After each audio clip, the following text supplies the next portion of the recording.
So student, now let's see our seventh problem. आता बघा आपल्याला दिले आहे quadrilateral ABCD is a parallelogram and point E is on the side BC. आता हा quadrilateral आहे ABCD आणि E point हा BC वर आहे. त्यानंतर काय म्हटले लाईन DE इंटरसेक्ट रे AB. DE कोणाला इंटरसेक्ट करते AB ला, म्हणजे ही AB ही एक्सटेंड करून इथे DE AB ला कट करणार, इंटरसेक्ट करणार कोणत्या पॉइंट मध्ये, पॉइंट T मध्ये. तर अशी डायग्राम दिलेली आहे. प्रूव्ह करायचं आहे आपल्याला DE मल्टिप्लाय BE म्हणजे ही जी DE आहे multiply by BE equals to CE multiply by TE. या दोघांचे रेशो घेऊन हे मल्टिप्लाय मध्ये आपल्याला असे दाखवायचे. आता हे दाखवण्यासाठी अगोदर आपल्याला काय करावं लागेल, दोन ट्रायंगल सिमिलर दाखवावे लागतील. दोन ट्रायंगल सिमिलर असतील तरच ह्या साइड काय येणार आहेत, रेशो मध्ये येणार आहेत आणि ह्या असे आपण प्रूव्ह करू शकतो. तर चला सुरुवात करू आपण. आता यामध्ये बघा पहिले आपल्याला दोन ट्रायंगल घेऊया. इन ट्रायंगल BET अँड दुसरा ट्रायंगल कोणता दिलाय, CED. Triangle CED. ठीक आहे, हे आपल्याला दोन ट्रायंगल दिलेले आहेत. या दोन ट्रायंगल मध्ये हे दोन आपल्याला सिमिलर दाखवायचे. सिमिलर दाखवण्यासाठी काय करतो आपण बघा, आता इथे सिमिलरली मागच्या दोन प्रॉब्लेम सारखाच हा प्रॉब्लेम आहे बघा. हे काय व्हर्टिकली अपोजिट आहे ट्रायंगल एकमेकाला. हे जर आपण दोन ट्रायंगल चूज केले तर यामध्ये हे दोन काय आहेत, वर्टिकली अपोजिट आहे. So angle BET congruent to angle दुसरा आहे CED. ठीक आहे. रिझन काय, वर्टिकली अपोजिट अँगल असं आपण लिहून घेऊ. त्यानंतर बघा अजून काय दाखवू शकतो यामध्ये आपण कॉन्ग्रुएंट. तर बघा इथे सुद्धा काय आहे की ह्या दोन लाईन पॅरलल आहेत एकमेकांना, कारण हा पॅरलेलोग्राम आहे. पॅरलेलोग्राम मध्ये अपोजिट साइड ह्या पॅरलल असतात. तर ह्या दोन साइड ऑब्विसली पॅरलल आहे. सो इथे लिहू शकतो आपण line AB parallel to line DC किंवा CD. साइड म्हणू शकता, side AB parallel side CD. ह्या दोन साइड एकमेकांना पॅरलल आहे. हे रिझन काय याचं, ऑपोजिट साइड्स ऑफ पॅरलेलोग्राम. ठीक आहे, यावरून आपण हे सांगू शकतो. आता ह्या साइड जर का एकमेकांना पॅरलल आहेत तर याचा अर्थ ही जी DT लाईन आहे कंप्लीट, ही DT ही काय, this is the transversal of this two line. DT is transversal असं आपण म्हणता येईल.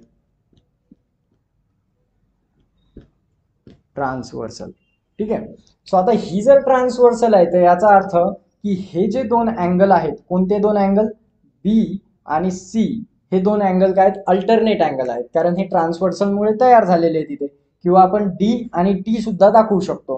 तर बघा हे D आणि T जे आहेत हे सुद्धा काय आहेत, अल्टरनेट अँगल आहेत. तर आपण हे दोन दाखवू इथे. BTE angle BTE is congruent to angle T कोणाला आहे, D ला. सो CDE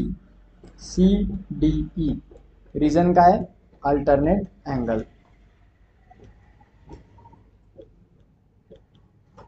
ठीक आहे. आता हे झाले दोन. आता हे इक्वेशन 1 आणि हे इक्वेशन 2, तर या दोघांवरून आपल्याला सांगता येते की बाय AA टेस्ट काय सांगू शकतो आपण, ट्रायंगल BET आणि CED, BET and triangle CED both are similar. म्हणजे आपण सरळ लिहू शकतो triangle BET similar triangle CED. ठीक आहे, असं आपल्याला सांगता येते. आता हे जर सिमिलर आहेत तर यांचे साइड्स जे आहेत त्यांचे रेशो सुद्धा सिमिलर आहेत. सो आता इथे घेऊ आपण बघा, आता ही ET साइड ET आणि याची घेऊ ही ED.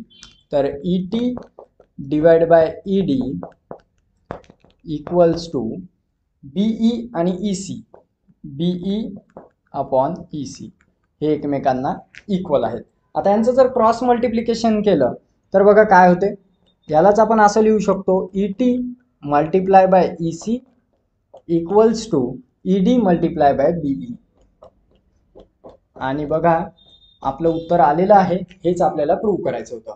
हेच CE आणि ET मी जे हे लिहिलंय याला उलट करून आपण लिहू शकतो. तर बघा DE जसं आपल्याला समोर मागे आपल्याला लिहिता येते, काही प्रॉब्लेम नाही. DE मल्टिप्लाय बाय BE याला असं लिहिता येते आणि इक्वल्स टू हे TE लिहू शकतो आणि याला CE लिहिता येते, CE मल्टिप्लाय बाय TE. तर अशा प्रकारे याला लिहिता येईल. आपलं हे प्रूव्ह झालेलं आहे. आलं लक्षात कसं लिहायचंय? तर अशा प्रकारे आपल्याला कुठलाही प्रॉब्लेम दिला तर सर्वात अगोदर काय करायचं, प्रॉब्लेम समजून घ्या काय दिलेला आहे, त्यानंतर आपल्याला प्रूव्ह काय करायचं हे समजून घ्या. याला बिलकुल भ्यायचं काहीच काम नाही, खूप इझी प्रॉब्लेम्स आहे. डायग्राम मध्ये सर्वात अगोदर तर हे बघायचं की कोणते दोन ट्रायंगल्स आहेत का, कारण आपला पूर्ण चॅप्टर फक्त ट्रायंगल्सवर बेस आहे आणि त्यांच्या रेशोजवर बेस आहे. जर रेशोज इक्वल, जर दोन ट्रायंगल सिमिलर असतील तर त्यांच्या साईडचे रेशो सुद्धा काय इक्वल आहेत. सो इथे आपण बघा, मागच्या तिन्ही डायग्राम मध्ये आपण बघितलं दोन ट्रायंगल, इथे सुद्धा दोन ट्रायंगल. दोन ट्रायंगलचे जर अँगल सिमिलर आहेत तर ट्रायंगल सिमिलर आहे, ट्रायंगल सिमिलर आहेत तर त्यांच्या साईड सिमिलर आहेत, साईड इक्वल आहेत तर तेच आपल्याला प्रूव्ह करायचे किंवा व्हॅल्यूज फाइंड आउट करायचे. तर अशा प्रकारे हे प्रॉब्लेम इझिली सोडवता येतात. आता बघू आपला नेक्स्ट प्रॉब्लेम.